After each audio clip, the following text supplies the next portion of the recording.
Bismillahirrahmanirrahim. Assalamualaikum warahmatullahi wabarakatuh. Perkenalkan, nama saya Siti Nurhalisa dengan NIM 2002050041 dari kelas PGMI 2B. Di video ini, saya akan menjelaskan mengenai materi yang telah saya pilih. Materi yang saya pilih ada di kelas 6, tema 1, subtema 2 yaitu hewan dan lingkungannya.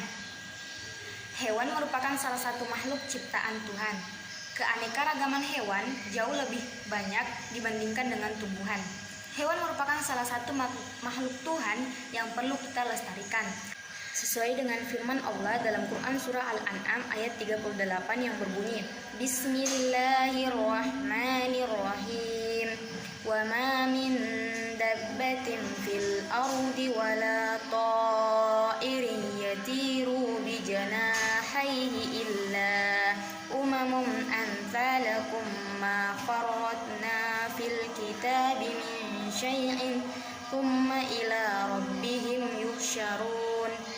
Sadaqallahul azim, yang artinya dan tidak ada seekor binatang pun yang ada di bumi ini dan burung-burung yang terbang dengan kedua sayapnya, melainkan semuanya merupakan umat juga seperti kamu.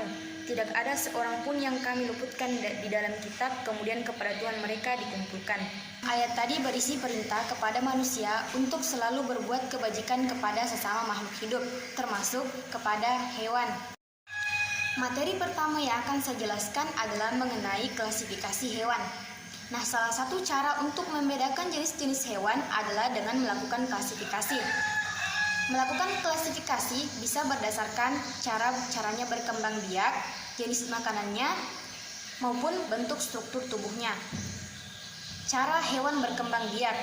Berkembang biak adalah upaya hewan dalam memperbanyak keturunannya. Perkembangbiakan pada hewan terbagi menjadi dua, yaitu perkembangbiakan secara generatif dan perkembangbiakan secara vegetatif. Perkembangbiakan secara generatif yaitu perkembangbiakan dengan cara kawin, yaitu perkawinan antara jantan dan betina. Nah, di sini akan terjadi peleburan antara sel sperma dan inti sel telur hingga menghasilkan zigot. Zigot ini kemudian berkembang menjadi embrio. Nah, embrio inilah yang akan tumbuh menjadi individu baru. Perkembangbiakan generatif dibagi menjadi tiga, yaitu ovipar, vivipar, dan ovovivipar. Ovipar adalah cara hewan berkembang biak dengan cara bertelur. Hewan ovipar, embrionya berkembang di dalam telur. Telur kemudian dikeluarkan dari tubuh induknya dan akan menetas apabila dierami. Contoh hewan ovipar adalah ayam, itik, ikan, penyu, dan lain sebagainya. Yang kedua, vivipar, ialah cara hewan berkembang biak dengan cara melahirkan. Embrio hewan vivipar berkembang dalam tubuh induknya, lalu dilahirkan apabila sudah waktunya. Contoh hewan vivipar adalah sapi, gajah, kambing, kucing, dan lain sebagainya. Yang terakhir adalah ovovivipar. Ovovivipar adalah cara hewan berkembang biak dengan cara bertelur melahirkan, di mana embrionya berkembang di dalam telur namun tetap dalam tubuh induk betina. Telur akan menetas dalam tubuh induk, lalu kemudian akan dilahirkan. Contoh hewan yang berkembang biak dengan cara ovovivipar adalah kadal dan berbagai jenis reptil seperti ular. Kemudian yang kedua adalah perkembangbiakan secara vegetatif. Perkembangbiakan secara vegetatif yaitu perkembangbiakan tanpa melalui perkawinan. Perkembangbiakan secara vegetatif terbagi menjadi tiga, yaitu membentuk tunas, fragmentasi, dan membelah diri. Tunas ini berbentuk tonjolan yang tumbuh di samping tubuh induknya. Kemudian akan terus bertumbuh dan melekat untuk beberapa waktu pada tubuh induknya. Setelah tunas cukup dewasa, maka akan melepaskan diri dari tubuh induknya dan hidup sebagai organisme baru. Yang kedua adalah fragmentasi. Fragmentasi dimulai dari tahap pemotongan tubuh menjadi dua, lalu setiap potongan tubuh tersebut membentuk bagian tubuh yang lain yang tidak ada pada bagian tersebut. Nah, setelah itu, setiap potongan tubuh akan membentuk individu yang baru. Yang ketiga adalah membelah diri. Ini terjadi pada hewan amoeba. Ukuran tubuhnya sangat kecil dan bersel satu. Amoeba membelah diri menjadi dua bagian yang sama dengan susunan yang sama pula. Pengelompokan hewan berdasarkan jenis makanannya. Yang pertama, ada yang disebut dengan karnivora. Karnivora adalah jenis hewan pemakan daging. Contohnya buaya, singa, harimau, kucing, dan lain-lain. Yang kedua, herbivora. Herbivora adalah jenis hewan pemakan tumbuh-tumbuhan. Contohnya adalah kambing, sapi, jerapah, belalang, badak, dan anoa. Yang ketiga adalah omnivora.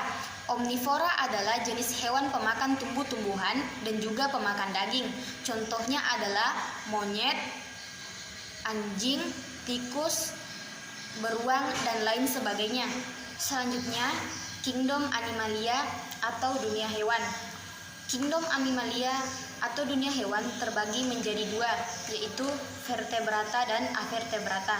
Vertebrata adalah hewan bertulang belakang. Vertebrata terdiri atas 8 filum, yakni filum protozoa, yaitu filum bersel satu dan hidup di dalam air.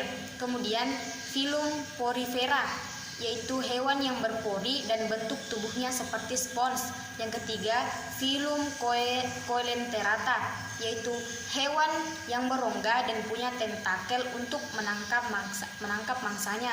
Contoh, ubur-ubur. Yang ketiga, cacing atau vermes. Cacing atau vermes yaitu hewan yang bertubuh lunak, terdiri atas cacing pipi, cacing giling, dan cacing gelang. Kelima, mulosa, yaitu hewan bertubuh lunak yang terbungkus oleh mantel dan banyak lendirnya. Ada pula yang punya cangkang untuk melindungi tubuhnya. Contoh, gurita, siput, dan lain sebagainya. Kemudian arthropoda, yaitu hewan berbuku-buku. Tubuhnya terdiri atas kepala, dada, dan perut. Alat indranya peka terhadap sentuhan dan bau-bauan. Contoh, udang, kepiting, laba-laba, dan lain sebagainya. Yang terakhir, echinodermata, yaitu hewan yang diselimuti oleh duri-duri. Kemudian selanjutnya adalah avertebrata. Avertebrata adalah hewan yang tidak bertulang belakang. Avertebrata terbagi atas 5, yakni yang pertama Pisces atau ikan, yaitu habitatnya di air, bergerak dengan sirip dan bernapas dengan insang, yaitu ikan sendiri. Yang kedua, amfibia atau amfibi, yaitu hewan yang habitatnya di darat dan di air, bernapas dengan paru-paru dan berdarah dingin. Contohnya katak, kadal air, dan lain sebagainya. Yang ketiga, reptil, yaitu hewan melata dan terdapat sisik pada tubuhnya. Yang keempat, aves, yaitu hewan yang bisa terbang dan terdapat bulu pada tubuhnya. Hewan aves bergerak dengan kaki dan sayapnya. Contoh hewan aves yaitu ayam, bebek, dan lain sebagainya. Yang terakhir, mamalia, yaitu hewan yang menyusui. Hewan mamalia memiliki kelenjar susu pada tubuh induknya untuk menyusui anaknya. Contoh hewan mamalia seperti sapi, domba, monyet, dan lain-lain. Selanjutnya, materi mengenai adaptasi hewan. Adaptasi hewan adalah kemampuan makhluk hidup atau kemampuan hewan untuk menyesuaikan diri terhadap lingkungan barunya dan tetap hidup dengan baik dalam lingkungan baru tersebut. Yang pertama adalah adaptasi fisiologi. Adaptasi fisiologi adalah penyesuaian makhluk hidup melalui organ tubuhnya agar mampu bertahan hidup. Adaptasi ini tidak bisa dilihat langsung dengan mata karena berada di dalam tubuh. Contoh adaptasi fisiologi adalah penglihatan burung hantu yang tajam pada malam hari sehingga bisa mencari makan atau minuman. Yang kedua, adaptasi morfologi.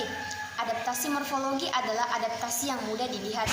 Adaptasi morfologi adalah perubahan bentuk bagian tubuh tertentu pada suatu organisme terhadap lingkungannya. Contoh adaptasi morfologi yaitu pada kaki itik dilengkapi dengan selaput yang memudahkannya mendayung ketika berada di air. Yang ketiga, adaptasi tingkah laku, ialah kemampuan hewan untuk menyesuaikan diri dengan lingkungannya berdasarkan pada tingkah laku. Contoh yang bisa kita lihat yaitu pada bunglon yang berubah warna sesuai dengan tempat yang ditempatinya agar tidak terlihat untuk berlindung dari mangsanya. Integrasi hewan dengan kearifan lokal. Pada hari raya Idul Adha dianjurkan kepada seluruh umat Islam untuk menyembelih hewan kurban. Contohnya seperti menyembelih kambing, sapi, dan lain-lain. Pembagian hewan kurban harus merata pada orang lain dan hendaknya dibagikan kepada orang-orang yang kurang mampu. Terdapat ketentuan timbangan dalam pembagiannya. Ini terintegrasi dengan kearifan lokal adele atau keadilan. Kita harus adil dalam membagikan sesuatu, tidak membeda-bedakan kepada siapa kita memberi dan tidak menambah serta mengurangi jumlahnya. Integrasi yang kedua yaitu terintegrasi dengan sikap gepteng. Dalam membiarkan hewan juga perlu pemeliharaan dengan sikap yang sabar dan perlu menunjukkan nilai keteguhan dan ketegasan. Nah, ini terintegrasi dengan sikap gepteng, tegas dalam mengambil keputusan, teguh pendirian, tabah, tahan terhadap godaan. Itulah tadi beberapa penjelasan dari saya, kurang dan lebihnya mohon dimaafkan. Wassalamualaikum warahmatullahi wabarakatuh.